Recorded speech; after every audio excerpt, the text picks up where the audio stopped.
religious ritual or religious dogma is not the only way that one can approach transcendence. What does God do for us when science explains everything? Right now, science does not have a unified version of how the creation came about. Great minds that have applied themselves to this problem, all the evidence and the inference and the extrapolation and all of that process, we still haven't arrived at an answer.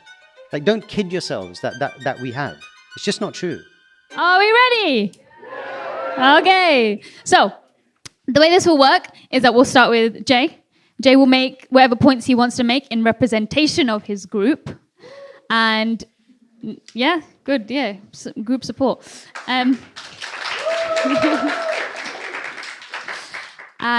Navika then can respond, and then the audience can chime in as rebuttal against what he said on that specific topic, and then we'll move on per person. I am here as moderator and fact checker. So if you are going to speak, I'll come to you and you can take the mic from me so we can all hear what you're saying. But can we have somebody doing timing? Thanks, Ron. And all we really need is that these guys speak for less than 5 minutes. I'm not giving them anything more than that. So let's go. Hello again. It's nice to see you again. This is round 2, I guess. Last time didn't end as well for me, but hopefully this will be a different story. So I have a few points. I'm going to list like 4 or 5 points if you want to rebuke them at the end. So my first point is there is no empirical evidence that God exists. Science is, you can see what is happening at all times. Another point is people say they use religion to exist morally and ethically, but we can exist without God. There's ethical frameworks that are in place that we based on reason and human rights and our mental capacity. And another point is belief in God is subjective. Science is always consistent. While there are many different beliefs with many different religions and different beliefs, science relies on the universal principles that apply to everyone. So no matter where you are in the world, it will be the same. And my last point is what does God do for us when science explains everything? And for example, one is health, how we've like grown over the years from the 18th century, 19th century to now. How it's changed, and like the origin of the universe. Sorry, could you, the last one was the last one? What does God do for us when science explains everything? Mm-hmm. So, and like our proofs for that is like how the health has changed over the years, how we haven't used anesthesia back in the days, but now we do, like we've learned from it. How we don't need like plant engineering, how we don't need soil to grow plants anymore, how we can do it in a lab, in like a petri dish. And then the origin of the universe, how it can be explained.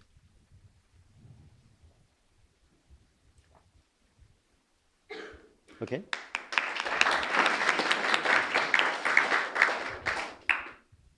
Okay, great. Thank you. So I just respond to that, and I have 5 minutes-ish. Depends if I think it's interesting. Okay, fine. So empirical evidence, can you think of anything that we believe in that doesn't have empirical evidence? What do you mean by do we believe in that doesn't Do you have think everything you believe in has empirical evidence to support that? I would say so, yeah. You do? Yeah. Okay. So things that... Except for God. Except for God. Okay. Yeah. So things that you value, things that you love, things that you appreciate in the world, all of those have empirical evidence? No. Yes, I would say. I would say so, yes. Okay. So what is your empirical evidence for the experience of love? I've experienced it through like friendships, relationships, and like the actions they've given to me. Like I've seen it reciprocated to me in the way I wanted to.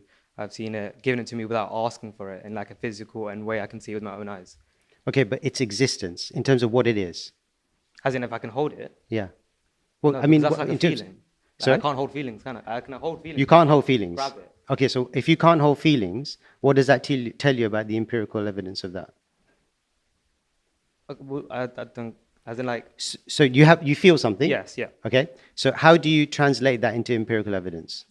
Because it's reciprocated to me. As in like when something happens to me, I feel off that, right? Okay. Instead of when we're believing in God, I have to do the belief first to then get the feelings there. But with love and relationships, it's like someone does something to me and then I get the feelings. It's the other way around when someone does like love and relationships to me. Because they do something and then I get the feelings. But with God, I have to feel first.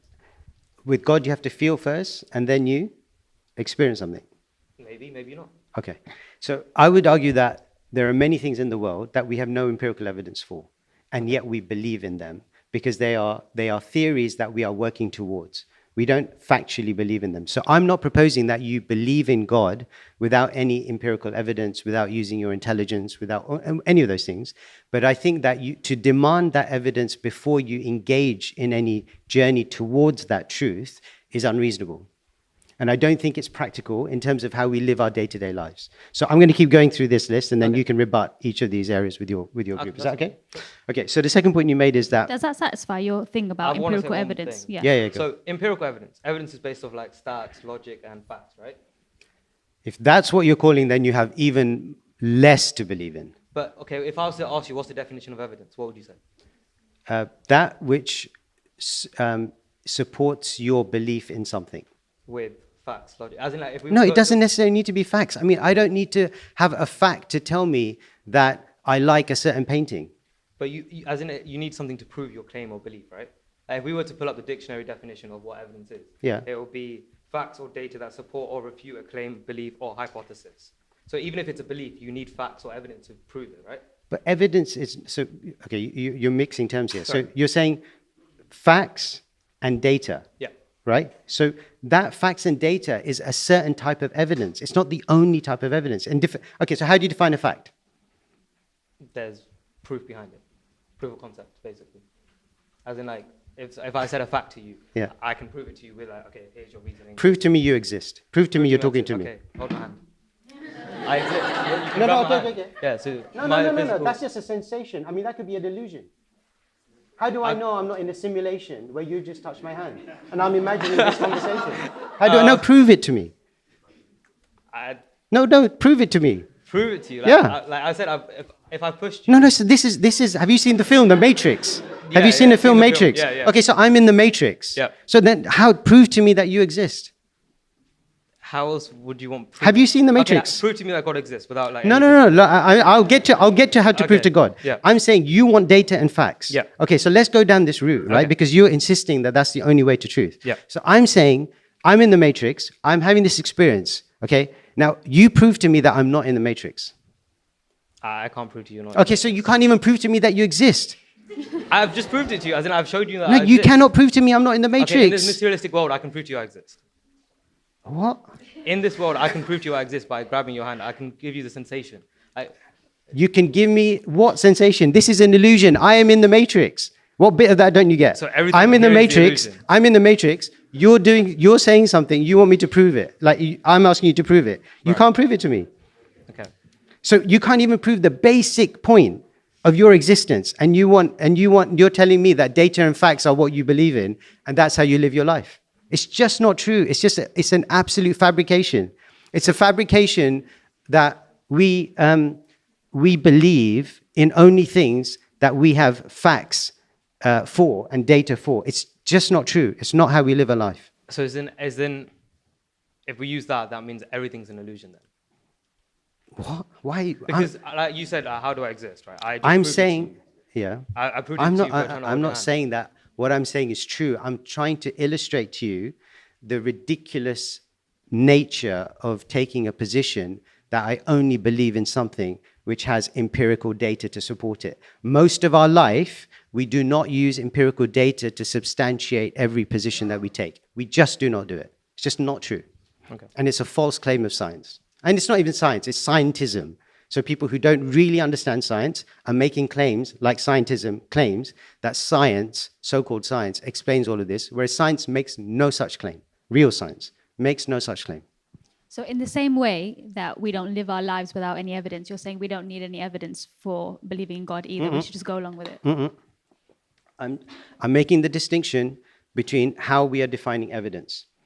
Our friend here is talking about empirical data and facts. Yep. And I'm saying that empirical data and facts is not the only definition of evidence. What is it for God then? There's lots of different points of evidence in terms of how we can use experience to justify, to validate a belief. And that experience doesn't necessarily to be objectively, agreed set of external empirical data and facts. That's what I'm saying. That the journey towards God, the verification of God, like you spoke about love, right? Yeah. As a feeling that I validate through a process of reciprocation. And that experience of God is one way. And actually, the Vedic scriptures speak about different ways through which we can have experiences that validate our belief in God, including logic, including empirical data, including scientific research, including philosophy, including all of these ways that provide evidence of the existence of God. Okay? The Vedic scriptures speak from that perspective, but they are not in isolation the only ways. So the Vedic scriptures take a very broad view in terms of our encounter with God in God's different manifestations to support our belief. And you can do that through science, you can do it through philosophy, you can do it through religion. And that is one of the very beautiful and inclusive ways that the Vedic scriptures speak about evidence. Okay, moving on from empirical evidence, Yeah. could you address some of the other points that Jay made? Okay, so science doesn't need, I'm paraphrasing. We don't need God to provide us a basis for morality. Is that fair? Summary? I'm saying that people use religion to exist morally, as in like they use the belief of God and belief of religion to Yeah, exist morally, morally. But and you're saying we don't need that. it. We don't need that. Yeah, yeah. So yeah, exactly. So so the point is that it's true that you don't necessarily, well, I would agree that you don't necessarily need belief in God to act in an ethical and moral way. But I would say that how do you then, if you are taking just a purely subjective view on morality, so my morals, my ethical position differs from yours, okay? And what is the basis on which we are to decide whether society as a whole, and if we are talking about ethics, we're talking about it as a society, how we live our lives in engagement with other people and the world. What is to decide which path we will follow? And over history, we've seen that society has evolved in different ways in response to different political systems, different forms of philosophy, different things which are influencing our ethical position.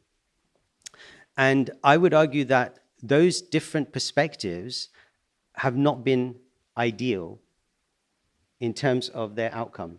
And we are constantly going back and forth. So we see, Plato talks about it in the Republic. We see like this constant pendulum swing between different forms of societal governance, because we go down one version, we think it's the ideal and the ultimate good, and it will bring, heaven on earth.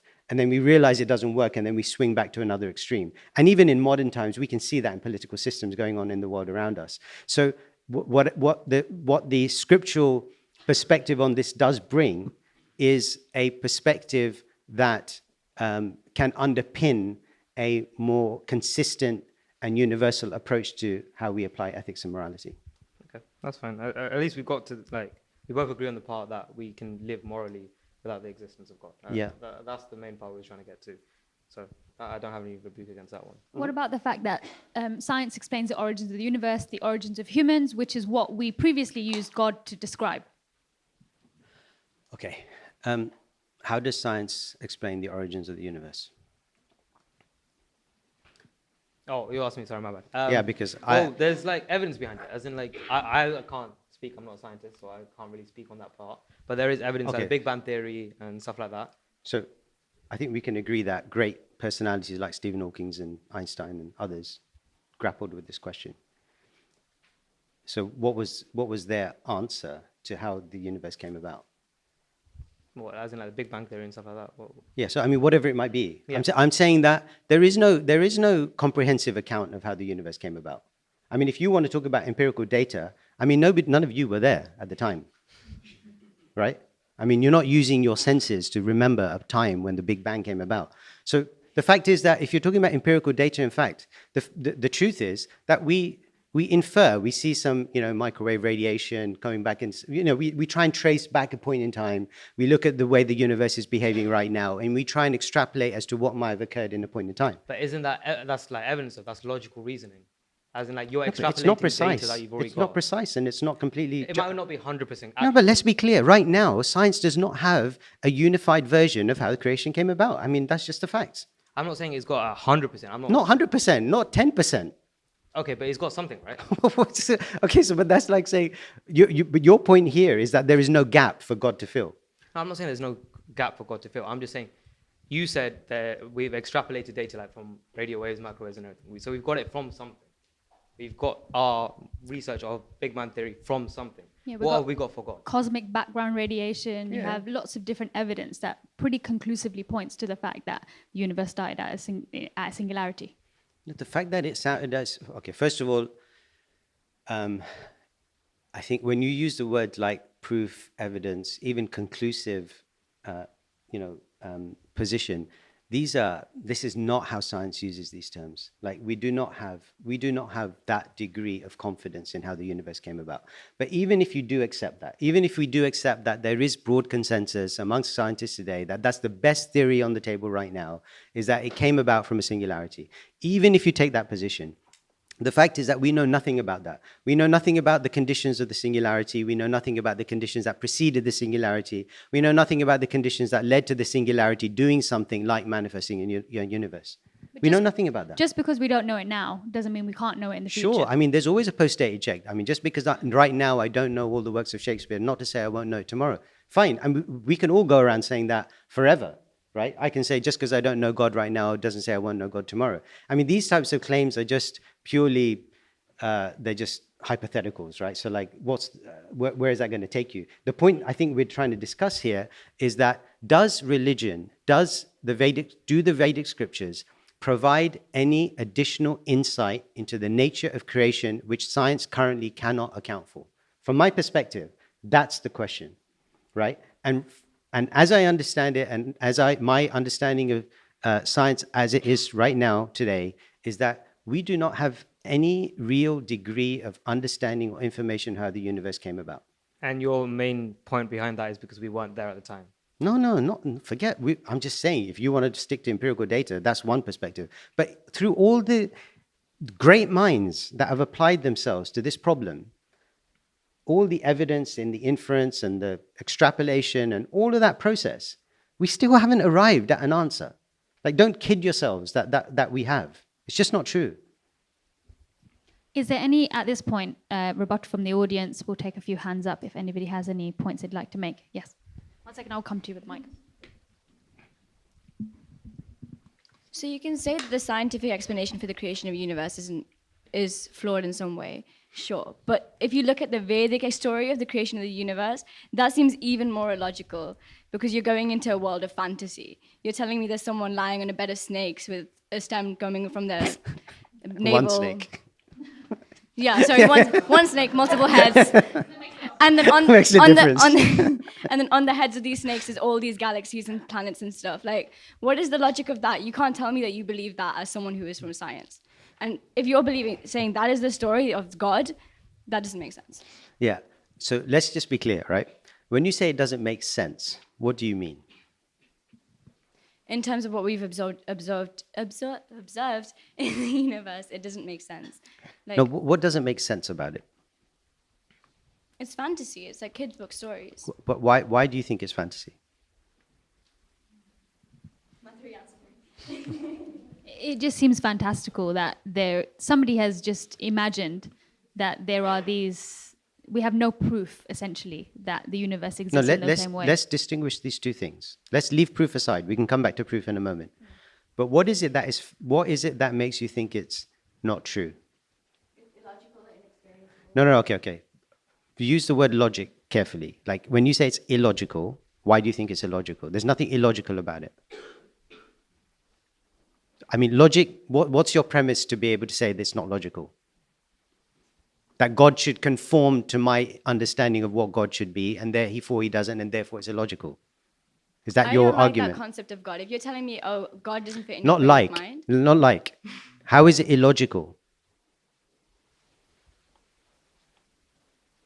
I'll come to why it's, how you can frame it, but I'm just trying to unpick, like when we make these projections about the logic of something or whether something is fantasy, like what is it? Like, so if I was to say to you, right, the only type of God that I would believe in is a God that I can conceive of, that does things that are normal and fit within my understanding and paradigm of what is normal experience of day-to-day life. That God I could believe in. But a God that is beyond those, a God that does things which are beyond any kind of normal expectations, is not a God I can believe in. It should fit into some level of how we experience the world, though. It can't be something that's so unlinked. Okay, so a God that is transcendent, I don't believe in. Is that the claim? By definition, God is transcendent, right? Sure, but then you can't prove him. Let's come to proof in a second. And I think I would say that we can evidence God in the same degree that it's an unreasonable thing for me to ask our friend here to prove his existence, because I can always push the claim that he doesn't exist, right? And then you get into this absurd conversation that, well, I'm in an illusion. This is all the matrix. You can't prove anything. Stop the conversation, right? And you can do that with anything. You can do it with any claim. So I'm saying that you can do that with God too, right? And I'm saying there are points of very clear evidence that take us towards verification, okay, of God's existence. I've got a question. You just said the illusion thing, and then we will just have. Is it on? I think so. Yep. The illusion thing that you just said, like we can talk about that anything. If we were to remove all science, books, and religion and religious texts in the world, Are you using ChatGPT, by the way? No. No, joking. no, I'm not using ChatGPT. If we were to remove all the scientific books and religions and religious texts in the world, eventually, at some point, the scientific discoveries and everything will come back, but religion won't be the same as it was because it gets changed over time. But the science. So you're saying if we removed all the religious texts, religion wouldn't be the same as it was? If we removed science, religion, everything as of right now. So what you're saying is basically that science is man-made, so we can recreate it. Religion is God-given, No. so I'm it not won't saying come back I'm not again. saying it's man-made, but I'm saying it'll be consistent, as in like it will still be proved the same. Yeah, because But it's man-made. religion so will we be can changed. Let's make this the last point. Because God gave us religion. No, what I'm trying to say is the science and everything, it'll still be the same. It'll be Why will it be consistent? Because you can prove it. As in, Exactly, like, because it's man-made. But then religion, surely it should be consistent as well. If you believe in everything in it, surely it should be consistent as well. Okay, I think we'll move on to the next point. We spent a long time on this one. Give him a round of applause. Okay. Our next speaker is talking about the problem of evil. Okay, so we'll give you a few minutes to start off. We can have some responses. Huh? Yeah. Can we have a little bit of silence? There's a lot of pressure for people to come up here. So, over to you, Tejas. Wait, are you problem of evil? No. I'm saying they swap seats for the video purposes. Oh, no, it's totally fine. Should I start? Oh, completely up to you. So, if God is good, why is there suffering? Okay, so if there is a concept of suffering, what is that suffering meant to do to us? It's for reformation, right? What else is the reason for having suffering? Is it because we've done something bad before that we are getting the repercussion of that? And why are we getting the repercussion of that? Is that because God wants us to improve?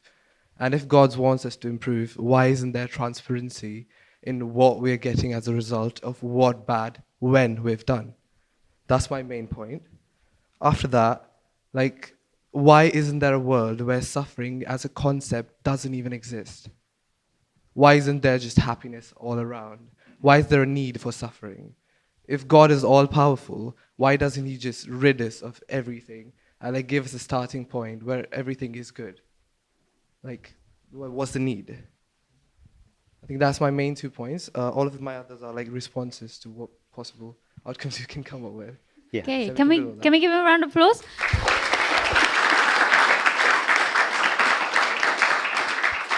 So I'll let you respond, and Tejas, if you want to come back at any point, you can. And people in the audience, please feel free to put your hand up if you have something that you want to interject with or you want to say. Okay, I'll come to you.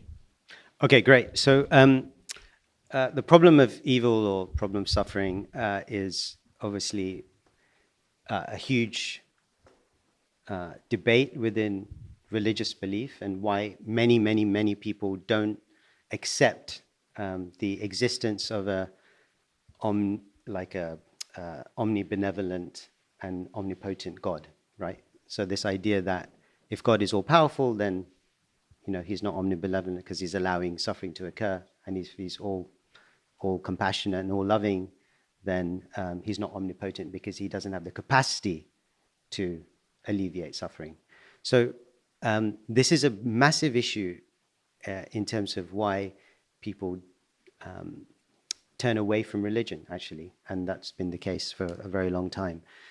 And I think, again, here, the Vedic scriptures and the Vedic perspective has something very, very powerful to offer in terms of an understanding of the purpose of suffering, the purpose of creation, the purpose of our existence in this world, and how God can retain both an omnipotent and omnibenevolent position. And these two things can be reconciled in our human experience. So, at a starting point, your first point was, what is the purpose of suffering? Is it around, if I can paraphrase, punishment or reformation, or what is it? Like, what's it all about? And the Vedic perspective captures these 2 points, both the purpose of it and why isn't there an alternative that is free of that, in quite a powerful way. So the Vedic scriptures speak about the purpose of our existence in this creation. And what's interesting is, right from the start, there is a divergence that the Vedic scriptures position, different to many other traditions. And that is the point that when we speak about, typically in a Western context, about creation, the Vedic scriptures speak about co-creation.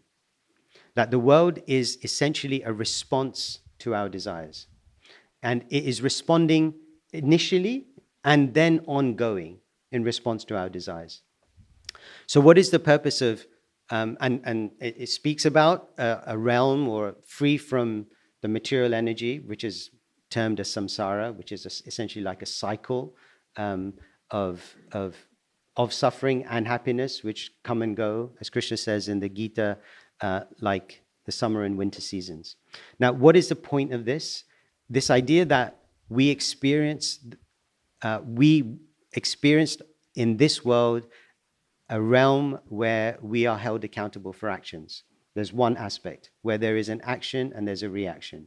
So we are held accountable in this life and over lifetimes. So this is the principle that most people speak about when they refer to karma, as being something where everyone individually and collectively are held accountable. So there is a point around education here. So there's the point around reformation and consequences. And the point about reformation, because many people say, okay, fine, if it's, most people, I think, intuitively understand the point about accountability. I did something, I should be held accountable to it. I think where people have an issue with stuff is around, well, why don't I remember? So like, if this is supposed to be a reformatory process, then if I knew what I did wrong, then maybe I'd be better placed to not do it again, and therefore it would help me. So why didn't God create a system where I remember everything that I did? Okay, but the truth is that actually, even if we were to think about all of the thoughts, desires, intentions, actions that we carried out over lifetimes, it would become, I mean, you can imagine the overwhelming nature of that experience in terms of how do we then function in the purpose that this creation is for, which is my attempt to enjoy, to exploit, independently from God. Can I just ask on that point, that if this world is created because we have a desire to enjoy independently of God, why are we accountable for our actions? Why can't we have a world where we're not accountable? Yeah, okay, so can I come to that in a moment? I mean, you can bring that up again. I just wanted to make one point before finishing this response, and that is that, the brain works in such a way that it also limits our memory and experience. And it does so that we can function. So this is not just a karmic proposition. This is actually something that we understand from brain science now, that the brain functions like this. And I'll give you an example. So there have been many instances where somebody has experienced brain damage. Okay? Now you'd think that just from a lay perspective, the assumption would be that if I experience brain damage, then my brain function would somehow reduce, because we assume that the brain is designed to be optimal. right? In terms of our memory and recollection and experience. But that turns out not to be the case. We now know that the brain also limits consciousness and memory and experience. So when that limitation is reduced through brain damage, it extends. So from the perspective of how karma actually works and the point around suffering and consequence and accountability and reformation and education, it actually parallels the way the brain functions. Okay, so just to summarize your argument, is it okay if I jump in here? Yeah? So you're saying we suffer because of karma, and karma sometimes... We suffer because of the choices we make. Yeah, we suffer because of the choices we make, and because of the function of karma, we get reactions to our actions. And sometimes we're getting actions from a previous life, and the reason we can't remember all the things that we've done in previous lives is because we can't function that way. However, why can't we just remember one instance from a previous life rather than everything? Okay, fine. So so there are...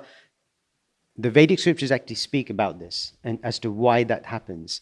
And so I'll say one thing first, which is that there are many instances where now that have been documented which refer to that, okay? So which refer to people being otherwise, like, we have no means to explain how they remember aspects of their past life.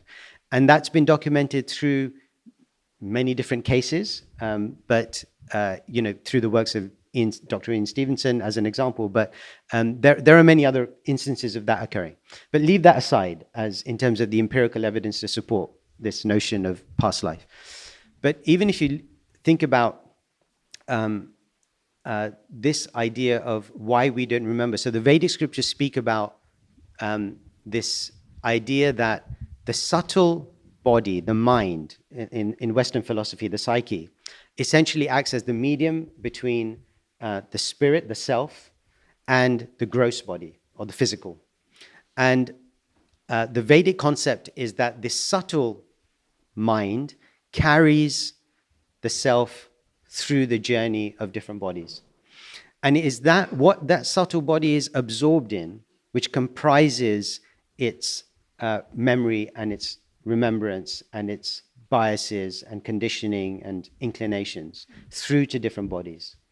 And so there is a detachment that takes place between the subtle body and the body. And you can think about it like when something is mapped, corresponding, right? So points are mapped, right, between one thing and another. And when that corresponding mapping is broken, then what happens is that recollection, that association, that identification with that body changes. That's why we don't identify with that previous body. And that recollection and that mapping then renews on the new body. So that's how the Vedic scriptures explain the transition from one body to the other. And clearly these are claims. And how do we verify those claims is a separate topic. So besides the empirical data that supports reincarnation, how do I verify for myself that the subtle body exists? That's another question, right? Because the next point would be, well, that's a nice explanation, but how do I know it's true? So there are means and ways, including, for example, the practice of yoga, which are meant for self-verification of the subtle body. And ultimately, look, if you don't accept the existence of the subtle body, if you just go down a reductive path, there is no subtle body, there is no mind, it's just the biochemical processes, then you have a lot more to explain. Anything, Tejas? So, suffering, karma, and reincarnation. Parthvi.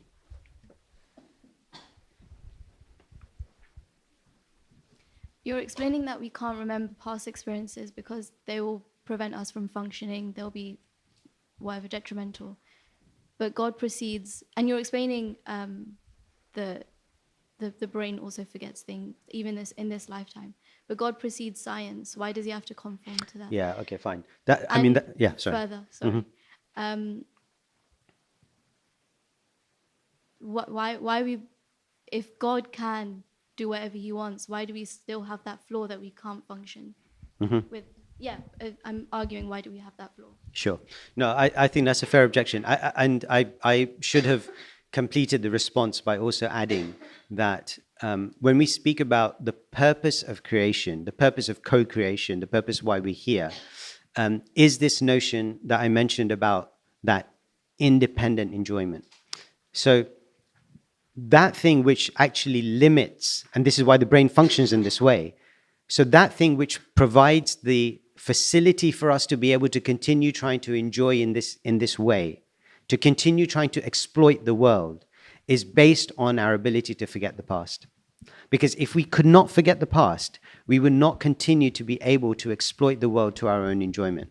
Now, you could ask the question, okay, well, why are we allowed to do that anyway? But that's, from the Vedic perspective, that is the very purpose of the existence of a material creation as separate to the spiritual dimension, is that that place which is described as free from these limitations that we experience in the material world is that place where exploitation is not the prime factor, where the search or the hunt for individual enjoyment is not the prime driver for our existence. But while we are here, while we choose to be here in the material realm, that is the experience that we're searching for, and that is the experience that we're provided for. And we can't have that experience if we are in constant remembrance of every action and every thought. Mm-hmm. So my question, I think you mentioned something about how we suffer. Whatever we go through is based on what we've done in our past lives. So then how do you explain the concept of heaven and hell? I know that's biblical, but even in Vedic scriptures, there's 7 planets, and then there's obviously 7 above, which are the good planets, and you progress to those planets if you do good deeds, and then 7 below. So how would you explain that? So in different scriptures, including the Vedic scriptures, there's this idea of, as you say, let's call it heaven and hell. But essentially what these are, from a Vedic perspective, essentially what they are is just different levels of experience. They're just different conditions in the material realm. Somebody lives in a big house, somebody lives in a small house. Somebody drives one type of car, somebody drives another car. No difference. Similarly, somebody's living in one planetary kind of condition, somebody's living in another planetary condition, right? So some are, and they are dependent, because ultimately karma is not just about what we desire or just about what we deserve. It's about both. What do we desire and what do we deserve? So there is, both of these things are coming into play at the same time, right? So the idea of the existence across these different realms of existence is really nothing other than just saying there are different conditions in which you can live in this world. That's all it's saying. They are all temporary conditions. So in the Vedic perspective, there is no such thing as an eternal hell. There is no eternal damnation. There is no eternal state other than the state of a pure spiritual existence. Okay, so moving on from problem, we give that group a round of applause. I feel like every time we do a round of applause, people wake up again because we were all up so late. Okay, so our penultimate one is based on the idea of many religions who all claim a monopoly on God. So over to you, Amir. So I'll do this, as you saw, in a premise to conclusion way. So premise 1, there are several religions. Premise 2, many of these religions are salvation theologies, which mean that they preach mutually exclusive theologies and necessarily contradict each other. So for example, verses about their faith being the only way and that all other faiths are wrong and go to hell. Some claim one life versus reincarnation, idol worship versus non-idol worship. They are mutually exclusive theological claims. Some examples, for example, from the Gita, Sarva Dharman Pratyaja, which is abandon all varieties of religion and surrender unto me alone. And in the Quran, for example, and whoever seeks a way other than Islam, it will never be accepted from them, and hereafter they will be amongst the losers. So the first conclusion of that is at least one religion is wrong about the theological process. Then the next premise is that if you say that these are different processes that ultimately, and beliefs that ultimately are meant to reach the same goal, the other issue is that many of these religions also contradict each other in terms of end goal. So some think it's nirvana with destruction of the self, some say it's goloka with unalloyed devotion, and some say it's jhana with mahasense gratification. And the conclusion of that is at least one religion is wrong about the end goal.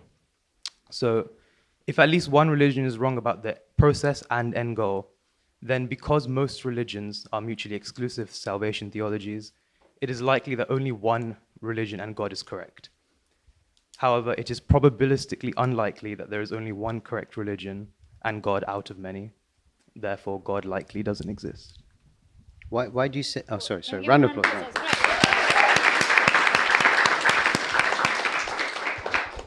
So I think I caught all of that. The bit I didn't understand, you said probabilistically not just one religion?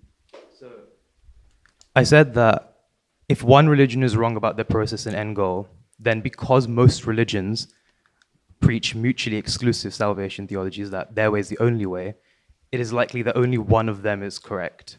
Oh, it is likely. Yeah. Uh-huh. If at least one religion is wrong, then that means it's only likely that one religion is correct. I see.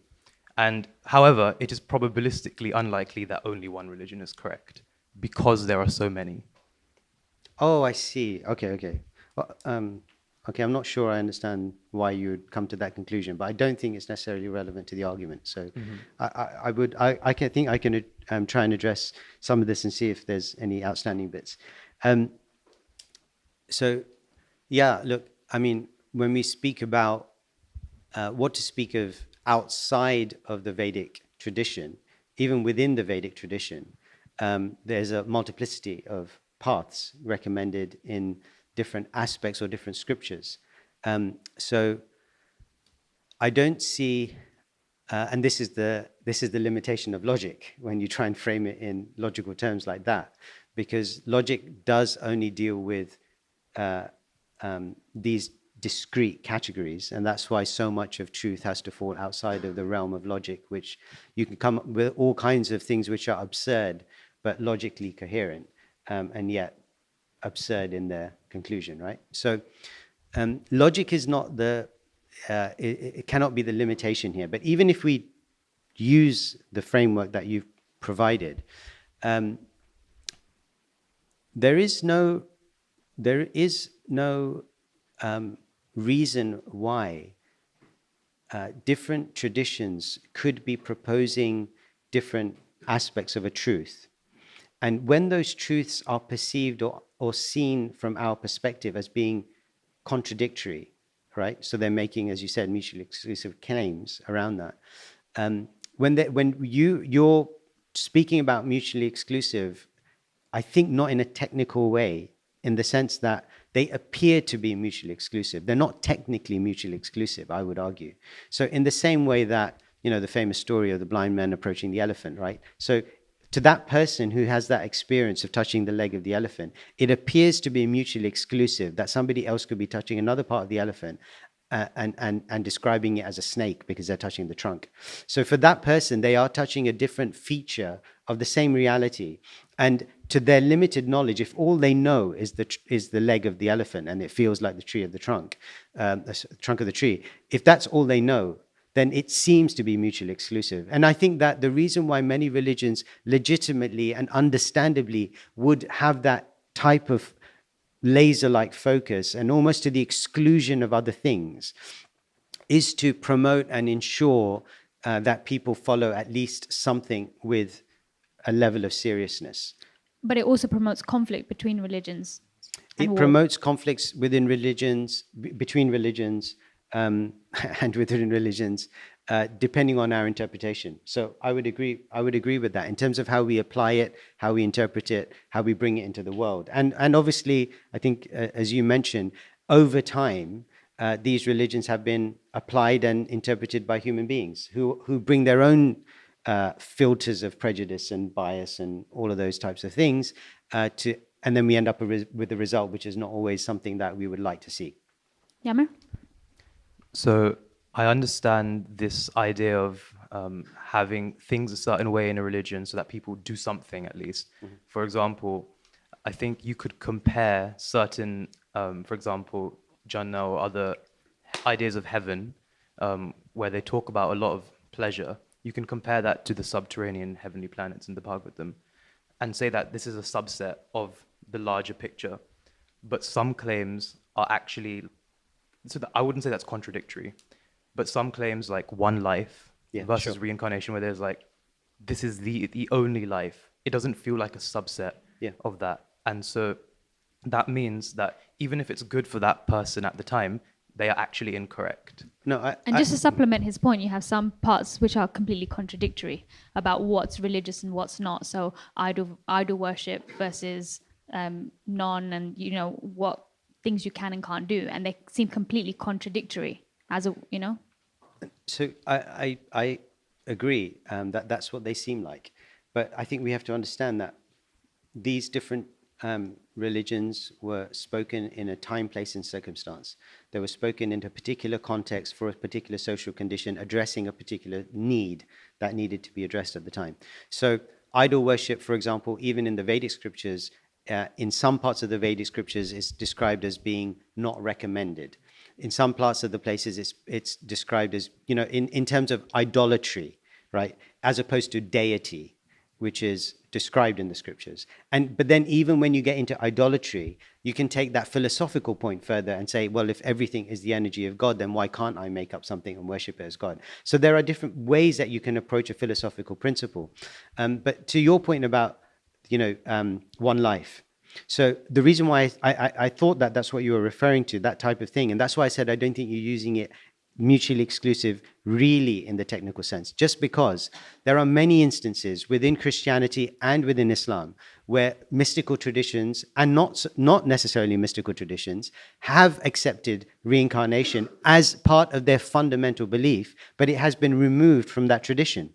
Right? So there are historical accounts that you can go back to early enough in those traditions which refer to that. And in the Islamic tradition, for example, the Sufi tradition, Rumi speaks about, I was a mineral and became a plant. I became a plant and became an animal, became an animal, became a human. When was I ever less by death? Right? Through the process of death, when did I? So there are mystical traditions which do make reference to other lives. I'm not saying that contemporary Islam, clearly, from my understanding of that, most of Islam does not believe in reincarnation. I think it has a particular purpose, focus on this life, because, as we know from the Vedic tradition, the downside of believing in future lives is that, well, it will happen tomorrow. I don't need to deal with it this life. So, there are pros and cons, but I'm just saying that these points don't necessarily point to something which is technically mutually exclusive. I think they can be explained by context and the purpose for which the teachers of that tradition were trying to draw out. And I think you have to take into account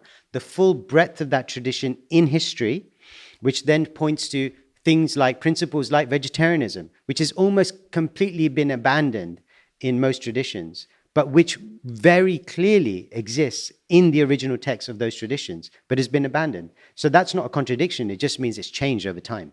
In which case, my follow-up issue with that is, if you're saying that these certain religions are there for certain people at a time, even though it might not be the full picture, then for example, when Prabhupada came and gave us whatever he did, what's to say that that is the full picture and that's not a concession for this time and age? Sure. But the point is, what is the full picture? So I give you, the next topic will be about who is God, right? So I think, so let's say my depiction of Krishna, as written in the Vedic scriptures, is, a darkest complexion resembling a rain cloud. So is my understanding of the complexion of Krishna's color the full picture? No. Okay, because there is a spiritual reality that will take you beyond the material, the limitations of our current experience and what I can relate my current experience to. But there has to be something that shows me the way. So the rain cloud, the tamal tree, the blue lotus flower, all of these poetic terms are given as metaphors to open our minds and point us in a certain direction. That's really what they can do. They can't give us the experience of Krishna's complexion that we will only get in the spiritual realm. So it's the same thing. Did Prabhupada give us everything, right? Did he give us the full picture? In the context of the Vedic scriptures, in terms of what's laid out, in terms of what are the oldest philosophical, spiritual texts that we have access to, in terms of the history and how they correlate in scientific terms, in historical terms, in philosophical terms, to to our understanding and knowledge today as being that vast and comprehensive, that what is the, and I'll come back to this point in the last session, what is the competition here? Okay, we are going to open out to the crowd. If anybody has any comments about this specific one about many religions. Okay, I'll hand over to Brian. Hi, I'd just like to talk on the contradictions point a little bit more. So you said that, for example, in Islam, there were some hints in early history that maybe a reincarnation was mentioned in the Sufi tradition, but shouldn't we be, I feel like Islam is just a bit of a title, right? Let's consider the modern day Islam as a totally separate religion to that Sufi religion. Surely the fact that that exists and is so popular these days means that people are being drawn away from the idea of reincarnation, because there is clearly a contradiction between contemporary Islam and Hinduism. I would agree. If your point is that they're being drawn away from, is that what you said? They're being drawn away from reincarnation? I mean, it's just to illustrate Onyami's point of that being one of the premises for his argument, that there is a contradiction within religions. And my point is that I accept that there is a contradiction in the sense that there is a divergence of belief, let's call it that, right? So I accept that. And I'm saying that the reason for that divergence could be put down to different things. It could be put down to human interpolation of the original scripture. That's one reason it could be put down to. I'm not talking about reincarnation specifically, I'm just saying in general terms. Another reason it could be put down to is the fact of accommodating for a particular message, that where I'm emphasizing something different here because because this is how this group of people will accept a version of the truth. And there may be other reasons, but I'm just saying that that doesn't lead us to the conclusion that God doesn't exist. Right, it just means, yeah, go ahead. Right, I'll say to that, if God were to implement a version of Islam, let's say with reincarnation to begin with, and over time it has been modified by humans, why would he allow that to continue existing? Yeah, sure. So I think we have to, this is a helpful point. So what is God's role in creation? Okay, so different perspectives on this. And you can imagine the full breadth of that spectrum, essentially, like in terms of what role God can play. And I think it's important here that there are many things that God doesn't desire, but allows. Right? So you can make the argument of why does God allow all kinds of violent, abusive type of behavior exhibited by human beings. Why does he allow it? So I think the point here is that, to the point around suffering, why is there suffering in the world?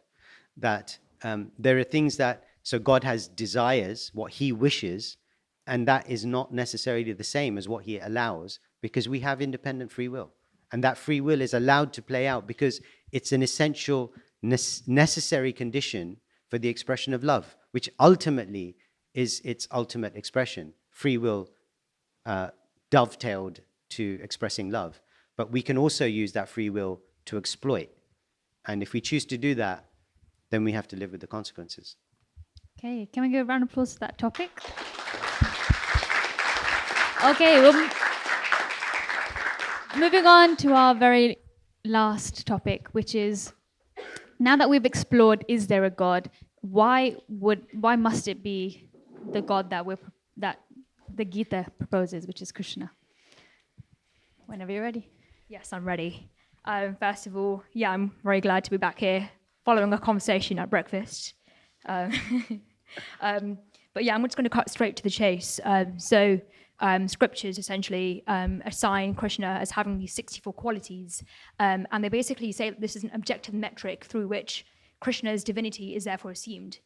Who are we, or who is that scripture, or where is that international policeman sort of authority in play when we are saying that these 64 qualities are the basis upon which Krishna acquired his supreme Godhead quality?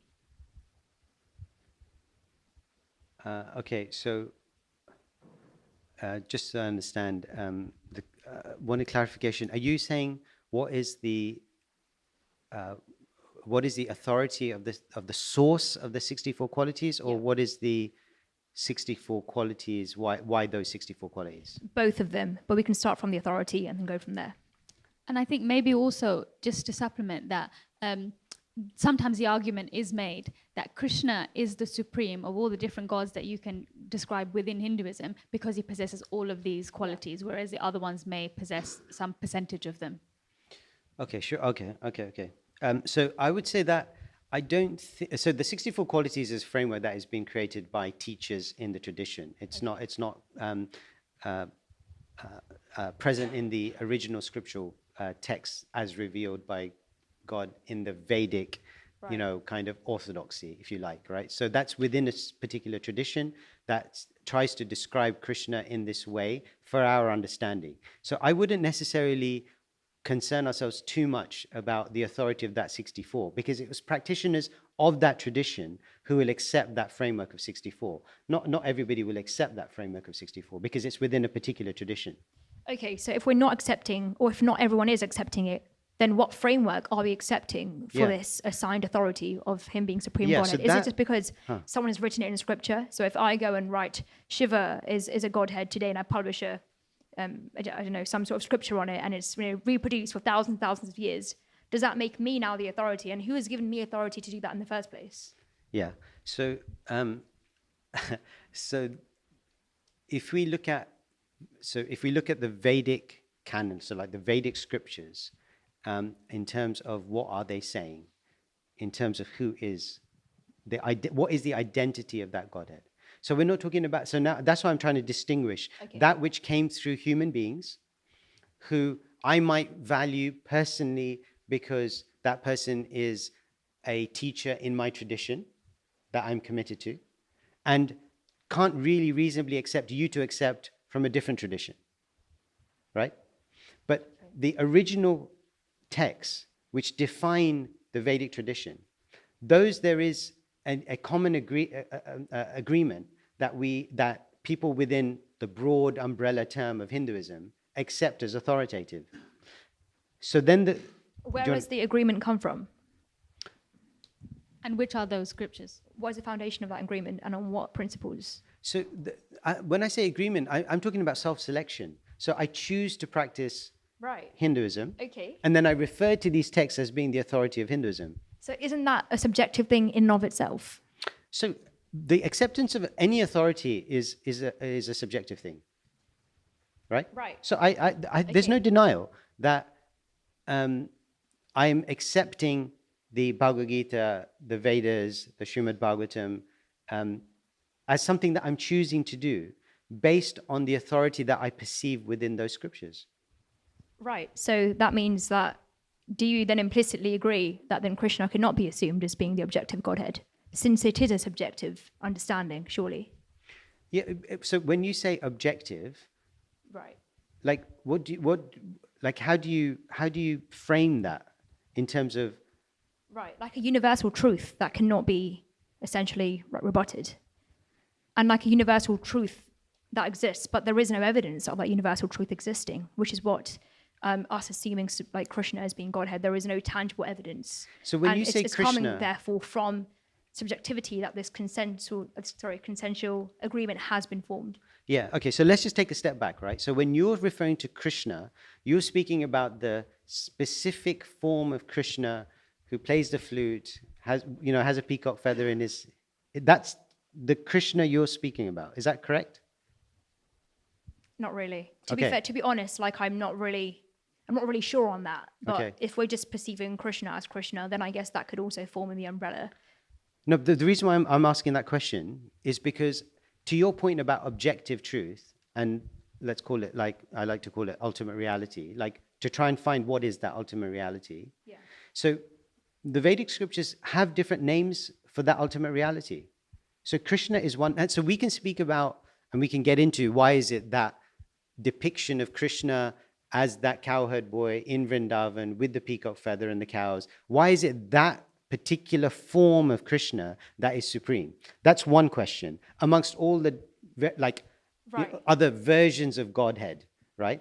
And then, but I think the point that you made earlier was slightly different, which is just to clarify, my point is not really on the different avatars; it's just of Krishna.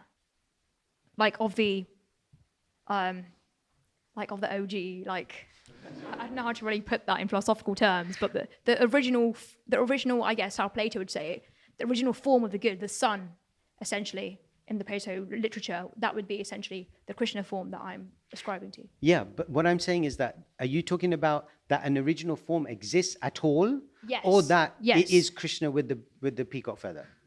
The original form. Exists at all? Not, but why does that form have to be the supreme Godhead? Why can it not be Shiva? Why can it not be Vishnu? Why is it Okay, Krishna? so then you are speaking about why is it the Krishna with the flute and the, right? I mean, that is what you're saying. I'm Why not is it really- distinguished from I don't any really, other form? I'm not really about the accessories. I'm just more about the the principles and the functions. Okay, so let me, maybe this will cut through the chase on my side. Right. Who's the competition? So many Okay, go competitors for it, out there go in for the it. in the Hindu realm. Go for it. So Oh, no, not just the Hindu realm. Okay. In the Oh, wide, right, in the exactly, realm, yeah, in the that- whole realm. Brilliant. Yeah, that just Yeah. kind of expands my argument even more. Yeah. So I just to kind of like I think to give kind of foundational reason of why I'm sort of opposing this argument, I kind of have come here from the lens of adopting mainstream Hinduism first. So growing up, I've been exposed to Ganesh, to Shiv, to Ma Durga, to all these sort of universal avatars and different deities through which I worship and I feel a connection to God. So if I feel more of a connection to Shiva, or I feel more of a connection to Hanuman, etc. Why is it that there's like a hierarchy of gods? Why can it not be an equality? And if I have that genuine soul relation to that God, why is that now being undermined By by who? this by for example scriptures which describe Krishna as being the ultimate Godhead? So it's almost as if for example, a personal devotion to a certain god is now viewed as being somewhat inferior because I mean that might not be correct, but I'd be interested to hear your take on that. Yeah, okay, great. So I think I'm trying to make a distinction between two things. Okay. Okay, so one is, and that's why I posed the question in the form that I did, in terms of what's the competition. So we can get into the competition in terms of why different, how is God described in other traditions, Okay. right? And the truth is that God isn't described in other traditions. So I would argue that there is no competition. So, but we can get into that later if you want. But I would also say that in the Vedic tradition, the hierarchy as you kind of framed it doesn't exist actually in the Vedic tradition in the way that you're framing it there. Okay. And I totally accept that that's how it's perceived. Yep. And I would say misunderstood. Because actually, the way that these different elements work together, because you do have scriptural references, even within the same text, which we might refer to Lord Shiva, for example, as the Supreme Lord.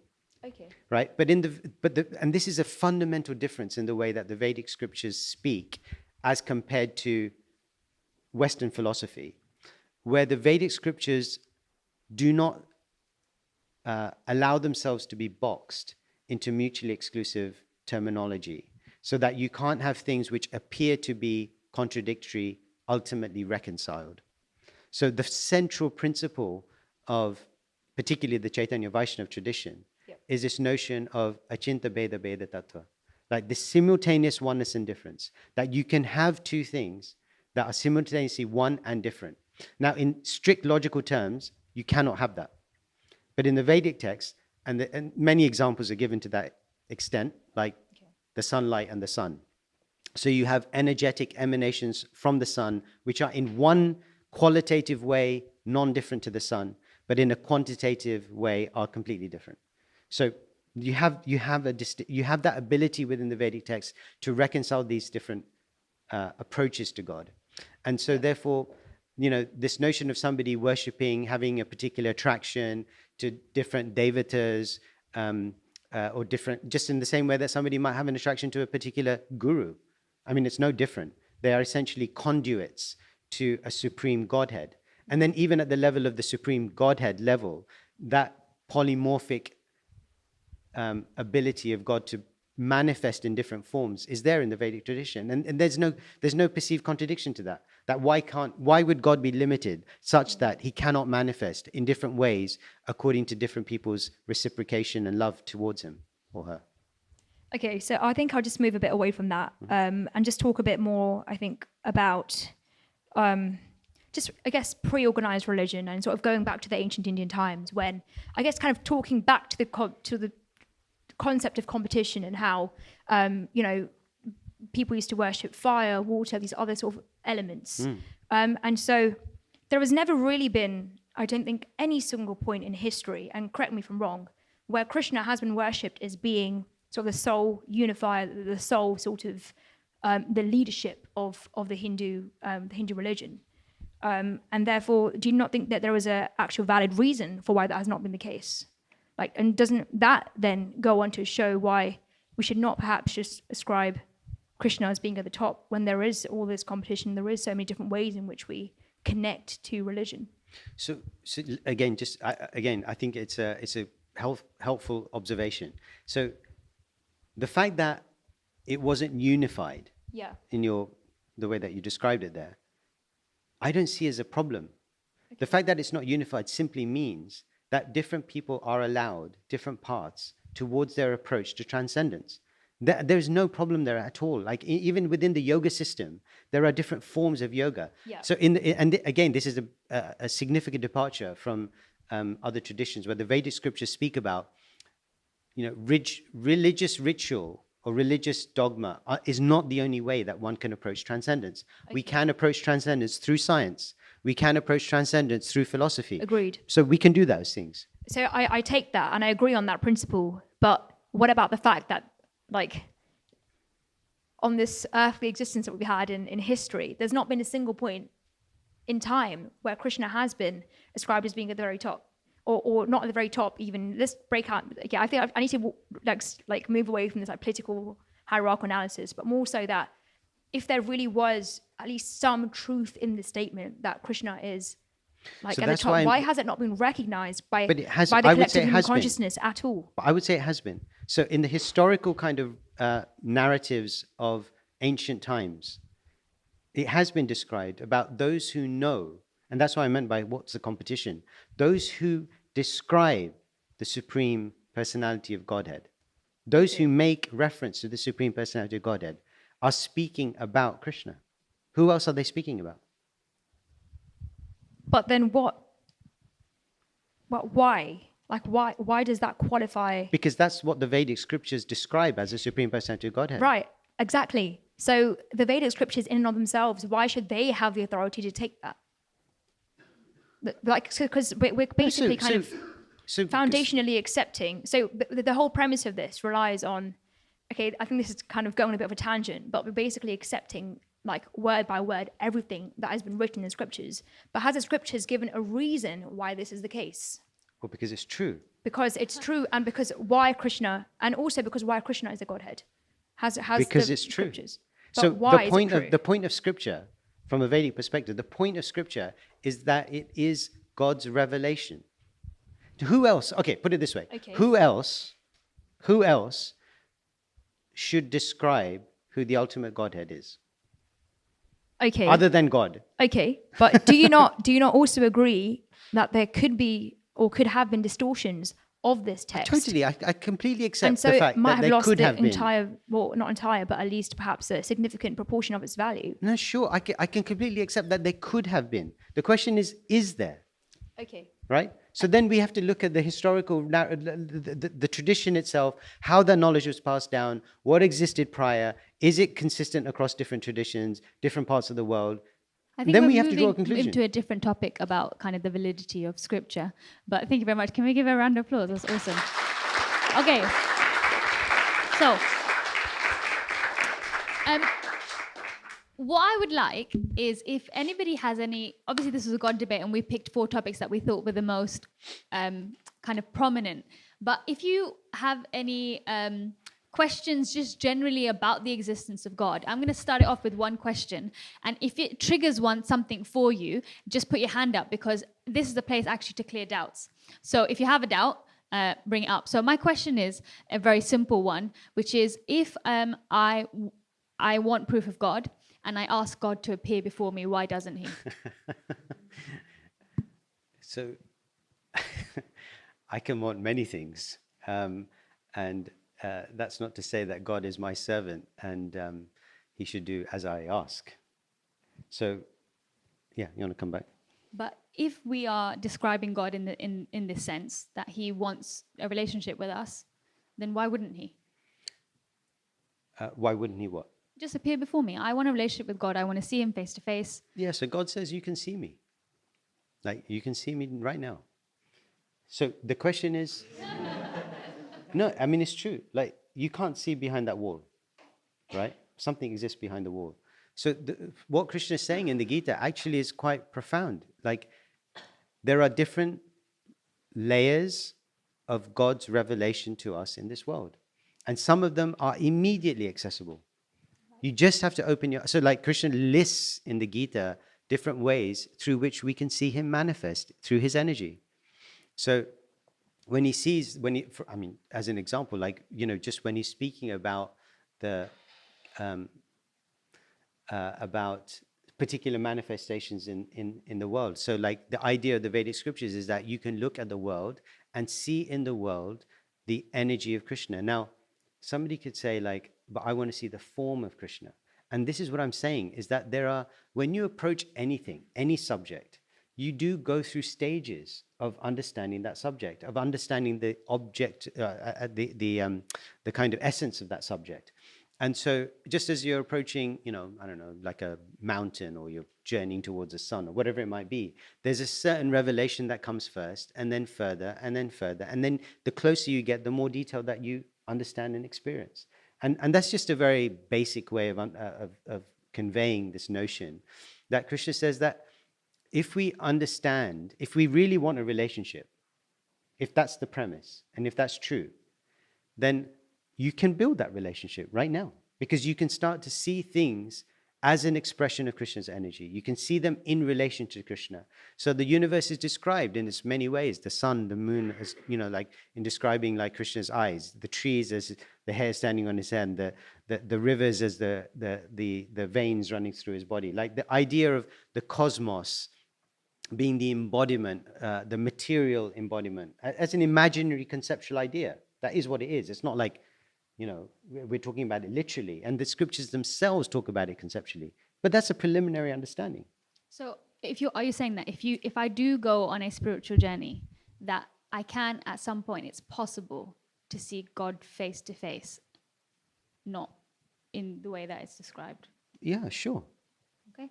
But that's part of the spiritual journey. I'm not saying that I've seen God face to face. I'm just saying that that is the spiritual journey. And like we were explaining before, it is like a map.